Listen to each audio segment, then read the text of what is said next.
Hi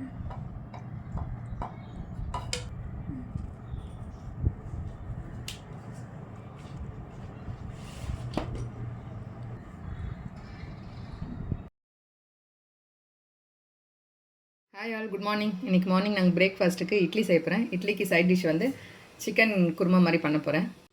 வாங்க, அது எப்படின்னு உங்களோட ஷேர் பண்ணிக்கிறேன். முதல் சிக்கனை வந்து வாஷ் பண்ணி எடுத்துக்கலாம்.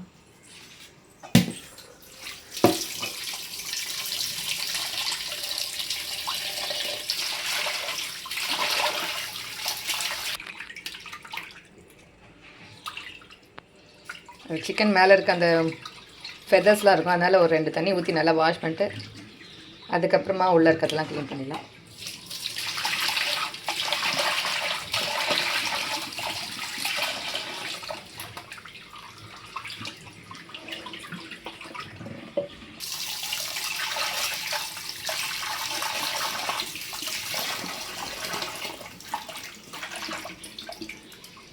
சிக்கன் எடுத்திங்கன்னா அது உள்ளே இது மாதிரி இருக்கும், அதெல்லாம் நான் ரிமூவ் பண்ணிவிடுவேன்.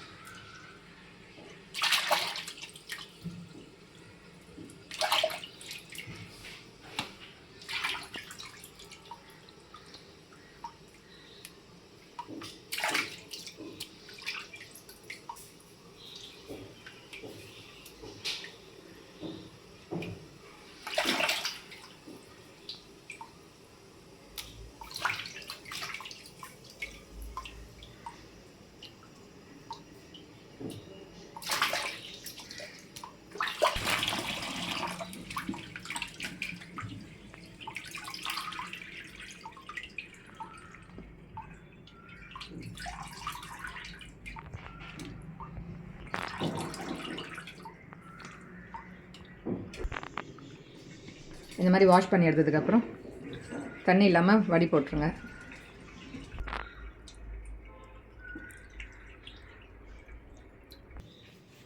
சிக்கன் வாஷ் பண்ணி தண்ணி இல்லாமல் எடுத்து வச்சுருக்கேன். வெங்காயம், பெரிய வெங்காயம் 1, பொடியாக இல்லை, இந்த மாதிரி நீல வாக்கில் நறுக்கி வச்சுருக்கேன்.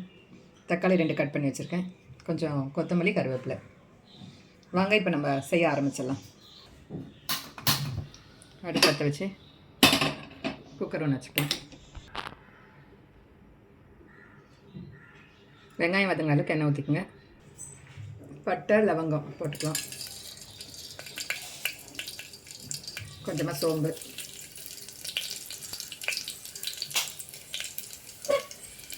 இந்த சோம்பு பொரிட்டு நம்ம கட் பண்ணி வச்சு வெங்காயத்தை சேர்த்துக்கலாம்.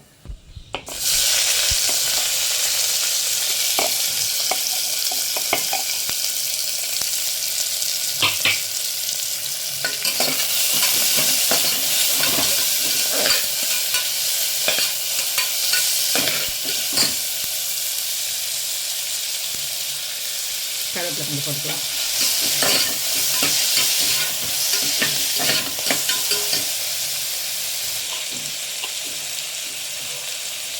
வெங்காயம் வதங்குறப்ப கொஞ்சம் உப்பு சேர்த்து வெங்காயம் சீக்கிரம் வதங்கிடும்.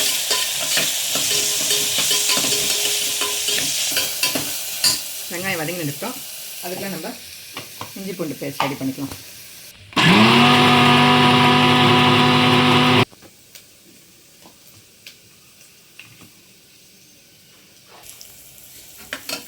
கொஞ்சமாக இஞ்சி பூண்டு விழுது சேர்த்துக்கலாம்.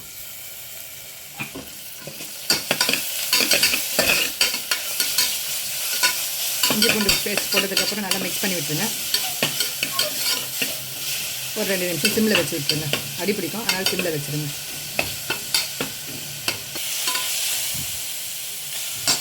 இப்போ நம்ம நறுக்கி வச்ச தக்காளியும் இதில் சேர்த்துக்கலாம்.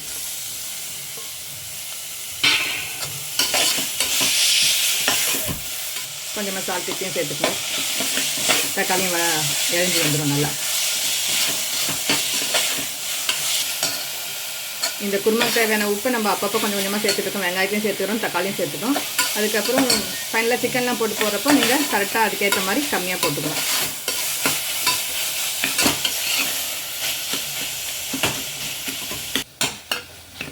தக்காளி நல்லா இழஞ்சி வந்துச்சு. இப்போ நம்ம வாஷ் பண்ணி வச்ச சிக்கனை இதில் சேர்த்துக்கலாம். தண்ணி இல்லாமல் சேர்த்துக்குங்க.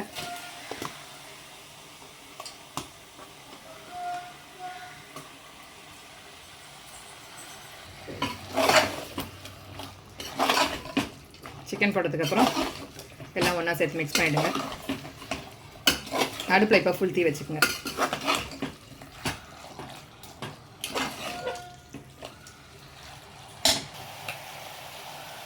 கொஞ்சமாக மஞ்சள்தூள், குழம்பு மிளகாய் தூள் பார்த்தீங்களா, நான் 2 ஸ்பூன் போட்டிருக்கேன். இப்போ உப்பு திட்டமாக பார்த்து சேர்த்துக்கங்க. ஏற்கனவே 2 முறை நம்ம உப்பு சேர்த்துருக்கோம், அதனால் உப்பு திட்டமாக சேர்த்துக்கோங்க. எல்லாம் ஒன்றா போட்டு மிக்ஸ் பண்ணிடுவோம்.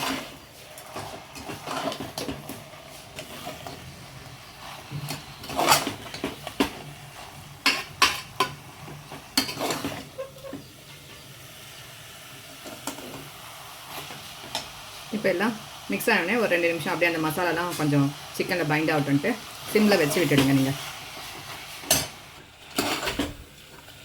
2 நிமிஷம் ஆயிடுச்சு. இப்போ நம்ம வந்து இந்த ஸ்டேஜில் தண்ணி ஊற்றிக்கலாம்.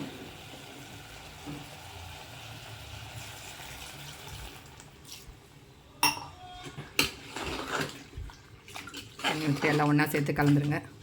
கலந்துட்டு உப்பு வேணுன்னா கூட நீங்கள் டேஸ்ட் பார்த்துக்குங்க.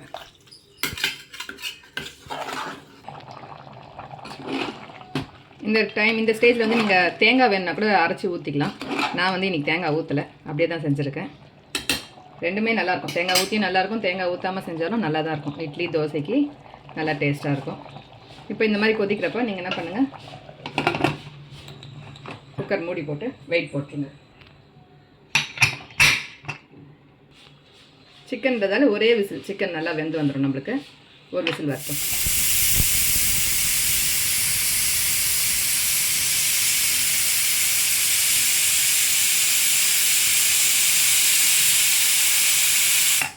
ஒரு விசில் வந்துச்சு, நம்ம கேஸை ஆஃப் பண்ணிடலாம். இப்போ டம் அடங்கட்டும், வெயிட் பண்ணாது. எல்லாம் டம் அடங்கிச்சு, ஓப்பன் பண்ணி பார்க்கலாம் வாங்க.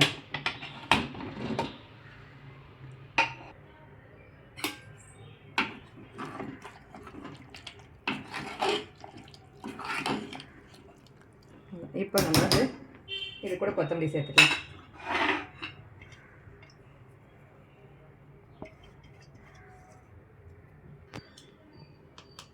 இப்போ கொஞ்சமாக பெப்பர் போட்டால் ஃப்ளேவர் நல்லாயிருக்கும். எல்லாம் ஒன்றா சேர்த்து மிக்ஸ் பண்ணிவிடுங்க. இல்லை தேங்காய் ஊற்றினாவும் டேஸ்ட்டாக தான் இருக்கும், ஊற்றாமல் இப்படியே செஞ்சாலும் டேஸ்ட்டாக தான் இருக்கும். இட்லி தோசை சாப்பாடு கூட நல்லாயிருக்கும். அவ்வளோ என் ஸ்டைல் சிக்கன் குருமா ரெடி ஆயிடுச்சு. மார்னிங் பிரேக்ஃபாஸ்ட்டுக்கு வந்து இட்லியும் இந்த குருமாவும் தான். இட்லியும் ரெடி ஆகிட்டுருக்கு, வாங்க சாப்பிட்லாம் எல்லோரும்.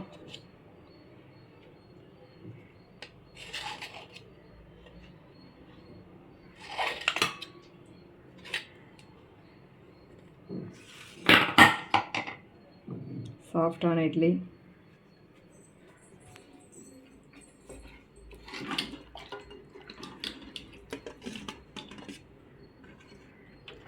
சிக்கன் குருமா.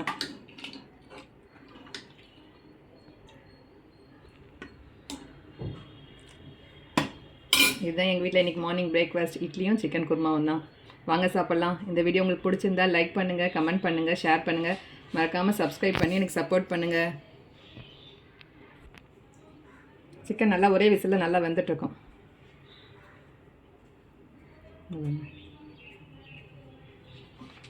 எல்லோரும் இந்த குருமா எப்படி இருக்குன்னு எல்லாம் செஞ்சு பார்த்துட்டு எனக்கு கமெண்ட் பண்ணுங்கள்.